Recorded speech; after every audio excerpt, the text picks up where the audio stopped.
नमस्कार, मैं हूं राजेश कुमार। वक्त यूके प्राइम का है। पूर्व राष्ट्रपति प्रणब मुखर्जी को मुख्यमंत्री त्रिवेंद्र सिंह रावत ने श्रद्धांजलि दी। उन्होंने कहा, राष्ट्रपति प्रणब मुखर्जी का जाना राजनीतिक इतिहास में एक युग के जाने के समान है। उन्होंने लंबे समय तक देश की सेवा की। उनके कार्यकाल में हुए कार्यों को देश हमेशा याद रखेगा। इस दौरान मुख्यमंत्री ने प्रणब मुखर्जी के केदारनाथ दौरे को उनका स्मरण करते हुए कहा कि स्वर्गीय प्रणब मुखर्जी दलगत राजनीति से बहुत ऊपर सोच रखते थे। भारत रत्न और देश के पूर्व राष्ट्रपति, अनेक बार जो भारत सरकार में मंत्री रहे, अब वो हमारे बीच में नहीं रहे। उनका जाना राजनीतिक जीवन से और राजनीतिक इतिहास में एक युग के जाने के समान है। उन्होंने दीर्घकाल तक देश की सेवा की, राजनीतिक रूप से मंत्री के रूप में, राष्ट्रपति के रूप में और एक शिक्षक के रूप में। निश्चित रूप से उनका जो जीवन है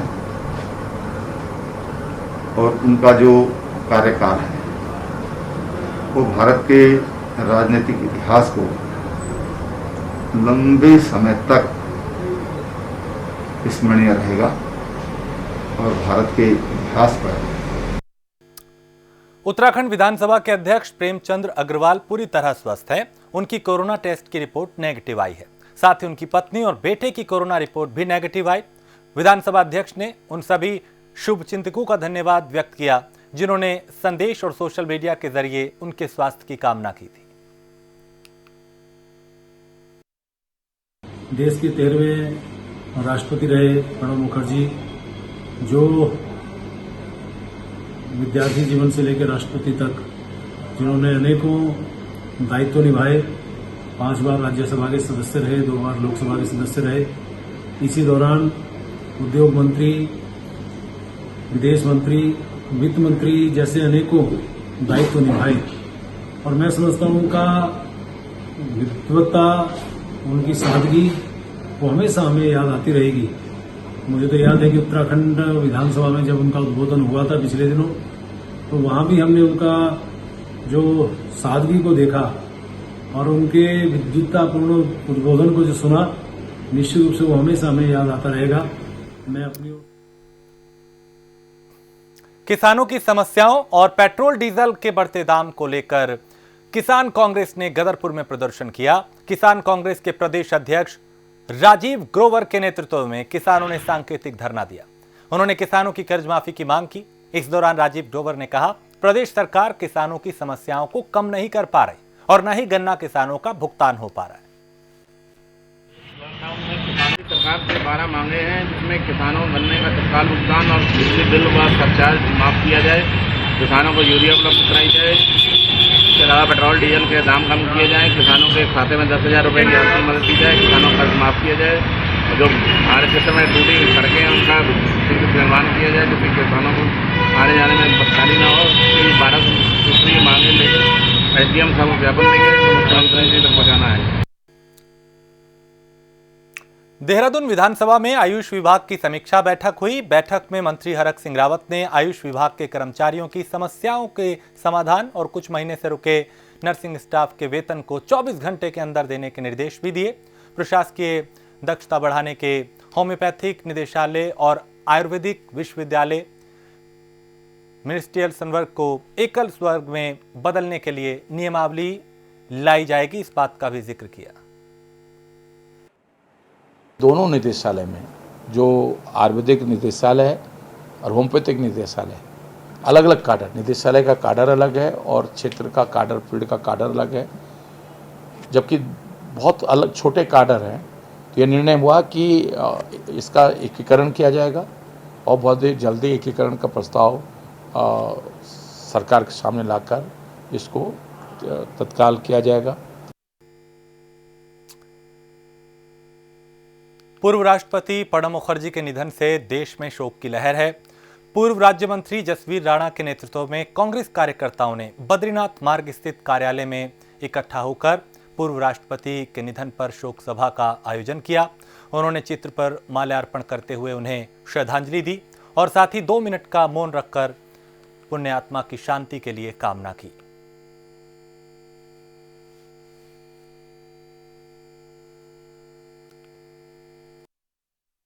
पूर्व राष्ट्रपति भारत रत्न प्रणब मुखर्जी साहब का निधन देश के लिए एक अपूर्णीय क्षति है। प्रणब मुखर्जी साहब द्वारा जो निर्णय अपने राष्ट्रपति काल में लिए वे एक अविस्मरणीय इतिहास है और उनके द्वारा राजनीति में स्वच्छता शुचिता का जो योगदान दिया गया है उसको देश कभी नहीं भूल सकती है। उनके निधन से देश को अपूर्णीय क्षति हुई है जिसकी कभी भरपाई नहीं हो सकती। कोरोना महामारी को लेकर डॉक्टर से लेकर पैरामेडिकल स्टाफ पूरी सजगता से अपना काम कर रहे हैं, अपनी जिम्मेदारी निभा रहे हैं, लेकिन पूरा वेतन ना मिलने से पैरामेडिकल स्टाफ में नाराजगी देखने को मिल रही है, जिसे लेके ऋषिकेश में पैरामेडिकल कर्मियों ने कोविड सेंटर में काम का बहिष्कार कर दिया। परमार्थ निकेतन में काम कर रहे पैरामेडिकल कर्मचारियों का कहना है कि 4 महीने से उनका वेतन नहीं मिला, जिसके चलते वो काम का बहिष्कार करने पर मजबूर हैं। साथ ही उन्होंने चेतावनी दी कि अगर उनका वेतन नहीं मिला तो संपूर्ण काम का बहिष्कार किया जाएगा। तो ये उस हालात में जब कोरोना जैसा संकट है, ऐसे वक्त में ये लोग अपने पूरी जिम्मेदारी के साथ सेवा भाव से काम कर रहे हैं, लेकिन इनका ये कहना है कि वेतन नहीं मिला और इसके चलते जो नाराजगी है वो इनमें देखी जा रही है।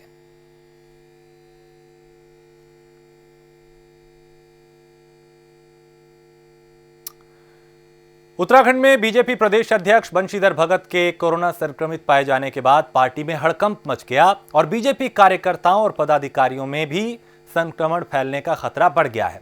बीजेपी अध्यक्ष के बाद बीजेपी प्रदेश प्रवक्ता भी कोरोना पॉजिटिव पाए गए, जबकि बीजेपी के प्रदेश कार्यालय में काम करने वाला एक युवक भी कोरोना की चपेट में आ चुका है। लिहाजा प्रशासन यहां अलर्ट है, लेकिन और खतरा इसका बढ़ता हुआ दिखाई दे रहा है। चूंकि कई लोग इनके संपर्क में आए थे, अब उनसे ये कहा गया है कि अपनी जांच कराएं और खुद को क्वारंटीन कर लें ताकि कोरोना को बढ़ने और फैलने से रोका जा सके।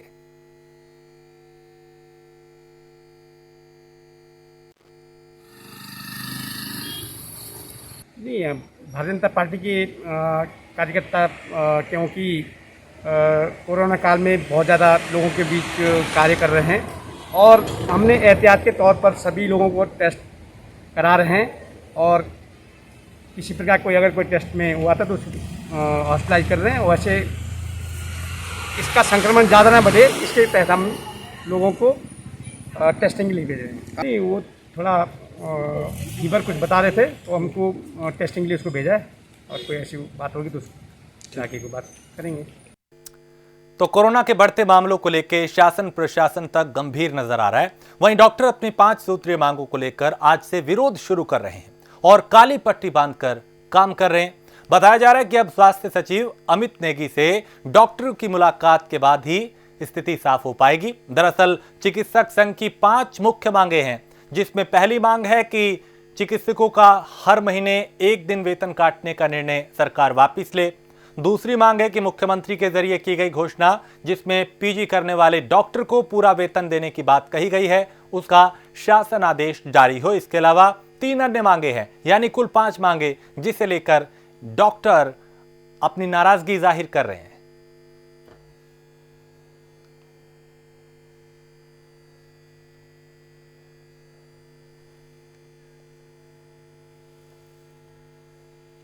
तो 5 सूत्रीय मांगों को लेकर डॉक्टर्स ने विरोध शुरू किया है। उनकी मांग है कि उन्हें गंभीरता से सुना जाए, उनकी समस्याओं का समाधान हो। काली पट्टी बांधकर डॉक्टर्स काम कर रहे हैं। ये एक सांकेतिक धरना है, प्रदर्शन है, गुस्सा जाहिर करने का, अपनी नाराजगी जाहिर करने का, अपना एक प्रदर्शन करने का। क्योंकि कोरोना काल में कई तरह के संकट हैं, परेशानियां हैं, चुनौतियां हैं, और डॉक्टर्स जिन्हें धरती का भगवान कहा जाता है वो इस मुश्किल वक्त में लगातार सेवा भाव से काम कर रहे हैं। और उनका यह कहना है कि 5 मांगे हैं, उन्हें माना जाना चाहिए।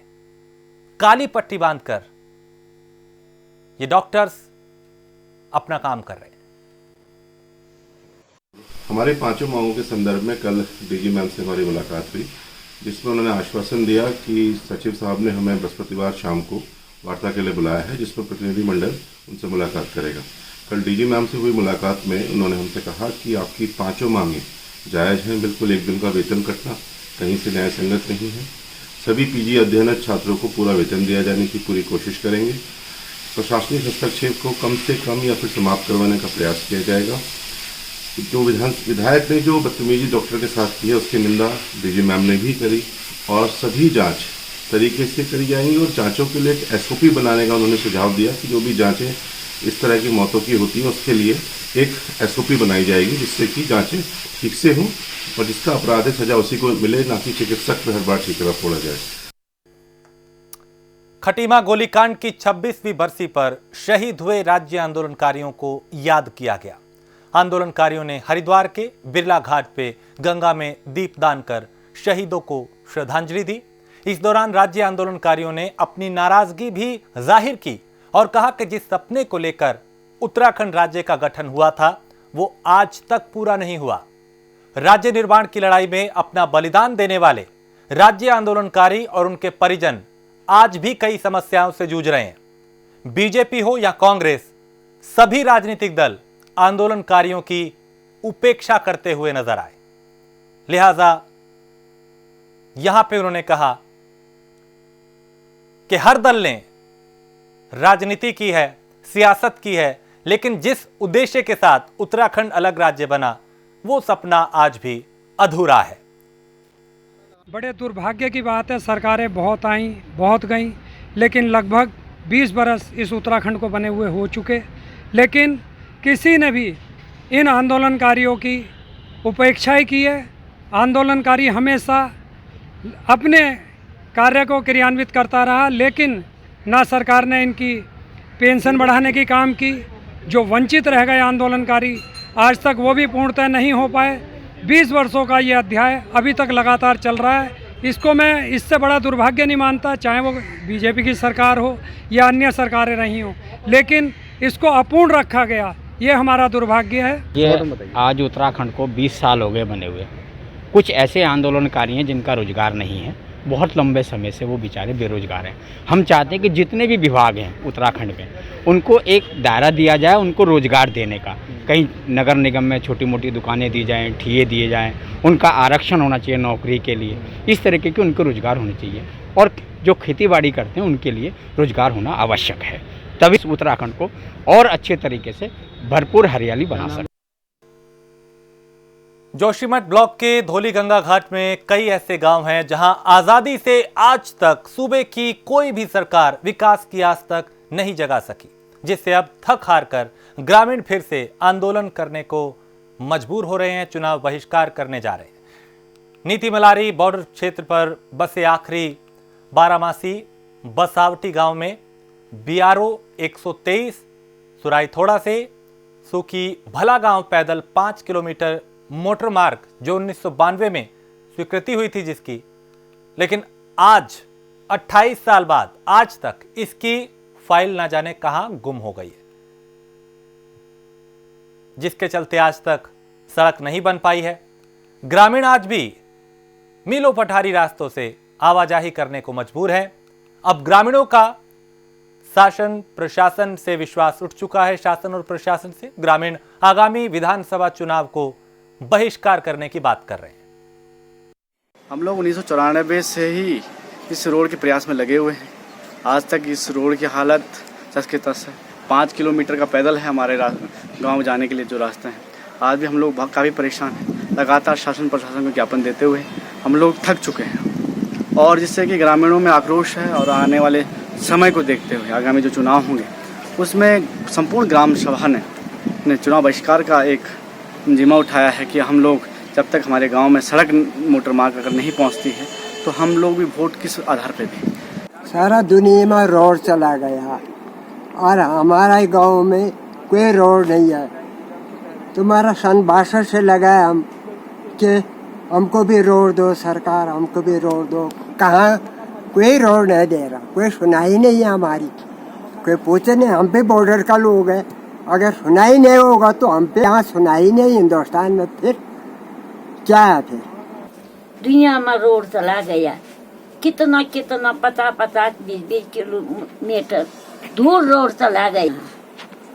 यहाँ तो कमी है ऐसा तो, ये तो ठगारा दिल होगी कि हमको रोड देता हमको तुम वोट दो, हम तुमको रोड देंगे। कोई बोल रहा हम वोट देंगे, हमको रोड दो, कोई कैसा बोल रहा, तो वोट बार बार ले जा रहा और हमको रोड नहीं दे रहा। कि आए गया है कहाँ, यहाँ से 1.5-2 किलोमीटर दूर जाना पड़ता हमको। बुढ़ापे है तो हमसे चल नहीं पाता है, न गाड़ी न घोड़ा है, इसलिए हमें यहाँ रोड जरूर चाहिए। और बिना रोड से हमारे बस का तो है ही नहीं। कभी बीमारी लगे, दुख लगे तो कहाँ से किस में जाएंगे हम। रुड़की में आबकारी विभाग की टीम ने छापेमारी की, जहां से टीम ने भारी मात्रा में कच्ची शराब बरामद की। इस दौरान एक आरोपी को टीम अपने साथ ले आई। आबकारी अधिकारी मानवेंद्र सिंह पवार ने यह भी जानकारी दी कि आरोपी के खिलाफ मुकदमा दर्ज कर कार्रवाई की जा रही है। दरअसल आबकारी विभाग को जानकारी मिल रही थी कि लंढोरा और आसपास के क्षेत्रों में अवैध कच्ची शराब की बिक्री का कारोबार चल रहा है और आबकारी अधिकारी टीम के साथ यहां पहुंचे। 2 जगहों पे दबिश दी जहां से कच्ची शराब को बरामद किया गया। आज मैं सुबह से ही दबिश में हूँ। सुबह पहले 2 पेटी एक जगह देसी की पकड़ी गई थी उधर बेलड़ा की तरफ। उसके बाद अभी हम लंडोरा में गए हैं, वहाँ भी होटल से देसी शराब बरामद हुई। और मुझे मुखबिर ने बताया कि यहाँ पर एक कच्ची बेच रहा है।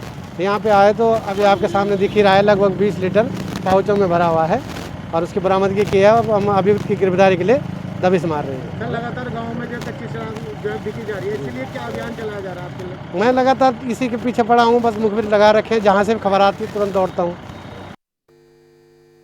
धारचूला में सोमवार को सेना के 8 जवानों की रिपोर्ट कोरोना पॉजिटिव आने के बाद कई संगठनों के लोगों ने रविवार तक पूर्ण लॉकडाउन करने का फैसला लिया और म्यूजियम में कल्याण संस्था के अध्यक्ष DK फकलियाल की अध्यक्षता में टैक्सी यूनियन और विभिन्न समुदायों के प्रतिनिधियों की बैठक हुई। इसमें आपसी सहमति से बुधवार से रविवार तक 5 दिन तक सभी प्रकार की टैक्सियों का संचालन और बाजार बंद करने का निर्णय लिया गया।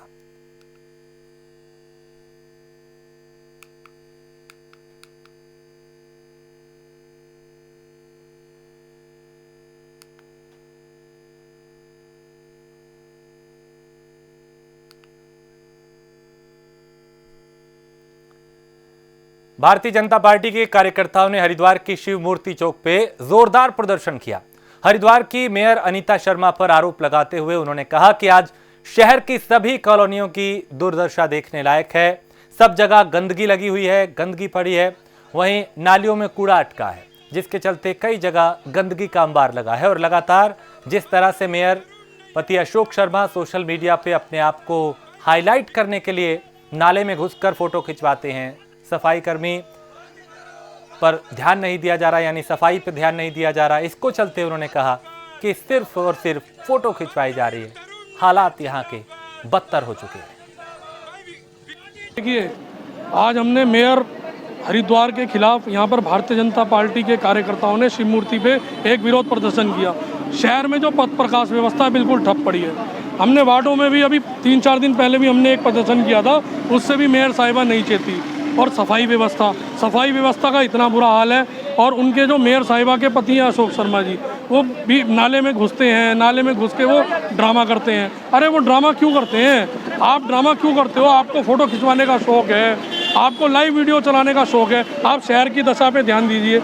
आप बताइए मेरे को, जब तक गड्ढे नहीं खुदेंगे तब तक तार कैसे डलेगी? और जब तक सूखी नदी का पुल टूटेगा नहीं तो पुल क्या हवा में बनेगा? आप ऐसी कोई टेक्निक लेके आ जाइए अशोक शर्मा जी, जिससे पुल को हवा में बना देते हैं। आज भारतीय जनता पार्टी युवा मोर्चा हरिद्वार मंडल का जो प्रदर्शन है, और इसलिए मैं प्रदर्शन रखे हैं कि आज शहर में आप देख सकते हैं कहीं बिजली लाइट की व्यवस्था सुचारू रूप से नहीं चल रही है। शहर में डेंगू को प्रकोप बढ़ता जा रहा है और लगातार जियो कंपनी के द्वारा जो हरिद्वार का शोषण किया जा रहा है, मैं उसका जांच और खुलासा करने की मांग युवा मोर्चा द्वारा किया गया है आज। और आज जिस प्रकार से हरिद्वार शहर में गंदगी का देखने का माहौल मिल रहा है, यहाँ आने वाले यात्रियों को इस गंदगी माहौल में गुजरना पड़ रहा है। शर्म आना चाहिए इस हरिद्वार मेयर को। शहर के विभिन्न मुद्दों को लेकर आज जो है एक आंदोलन कार्यक्रम रखा।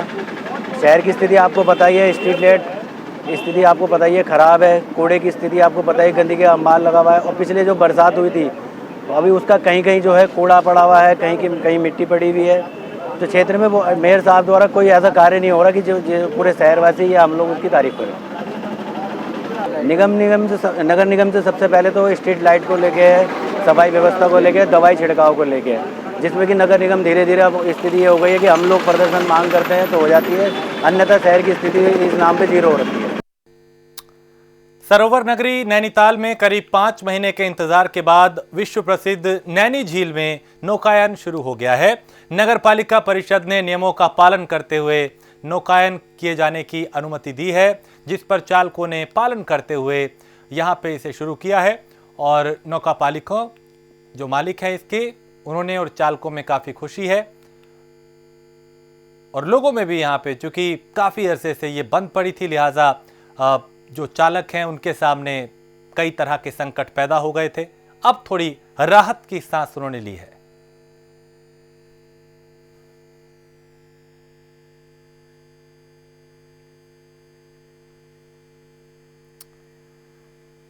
मसूरी देहरादून मार्ग पिछले 60 घंटों से बंद है, जिसके चलते लोगों को भारी परेशानियां हो रही हैं।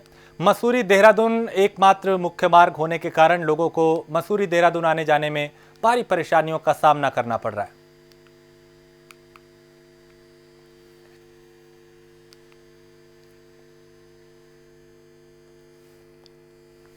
तो लोगों को कई तरह की परेशानियां हो रही हैं, चूंकि आवागमन यहां पे बंद हो चुका है। पिछले 6 दिनों से ये परेशानी बनी हुई है। हालांकि प्रशासन लगा है ताकि जल्द से जल्द रास्ते को खोला जा सके।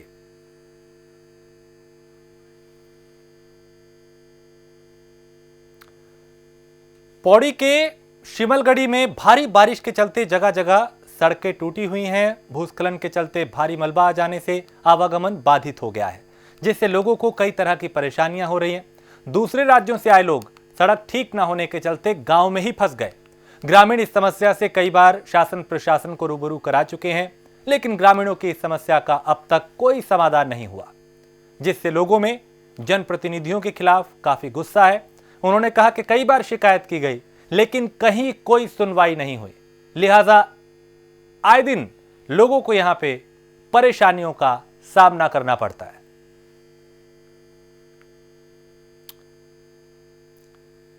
तो सनातन धर्म में श्राद्ध पक्ष का विशेष महत्व है। 16 दिन चलने वाले श्राद्ध पक्ष आज से आरंभ हो गए हैं।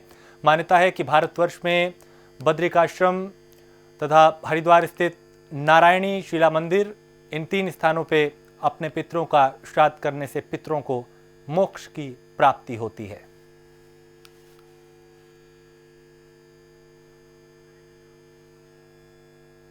सोलह दिन का जो महालय पक्ष है, पूर्णमासी से अमावस्या के तक का, ये आज से आरंभ हो रहा है। आज पूर्णिमा का श्राद्ध किया जाएगा। चूँकि श्राद्ध के लिए विशेष तौर पे वर्णित है कि आती हुई तिथि लेते हैं, उदया तिथि जो भी हो, परंतु आते समय श्राद्ध के समय की जाने वाली तिथि उसी दिन का श्राद्ध किया जाएगा। तो पूर्णमासी का श्राद्ध आज होगा। इसमें विशेष तौर पे अपने पितरों के निमित्त तर्पण, पिंडदान, नारायण बलि आदि करना, गाय को भोजन कराना, गौदान करना, ब्राह्मण को भोजन कराना, वस्त्र दान करना, ये सब श्राद्ध के स्वरूप हैं जो भिन्न भिन्न प्रकार व्यक्ति अपनी श्रद्धानुसार और सामर्थ्य अनुसार करता है। आज से 16 दिन तक प्रत्येक दिन व्यक्ति को अपने पितरों के निमित्त तर्पण करना चाहिए। तो पितरों का श्राद्ध देना था, इसलिए आए हैं। और फिर आजकल कोरोना चल रहा है, कोरोना चल रहा है, मास्क पहन के आए हैं, सैनिटाइजर करके आए हैं। की गई है बढ़िया मंदिर में अच्छी व्यवस्था है। कहाँ से आए हैं आप? मसूरी से। मंदिर के बारे में क्या सुना है आपने? यहाँ पर पितरों का श्राद्ध होता है, इधर हरिद्वार के पास। तो पंडित जी ने कहा वहाँ जाएंगे और वहाँ कराएंगे। अच्छा लगा यहाँ का? हाँ, अच्छा। और इसी के साथ इस बुलेटिन में इतना ही। देश प्रदेश की बाकी खबरों के लिए आप देखते रहिए प्राइम न्यूज।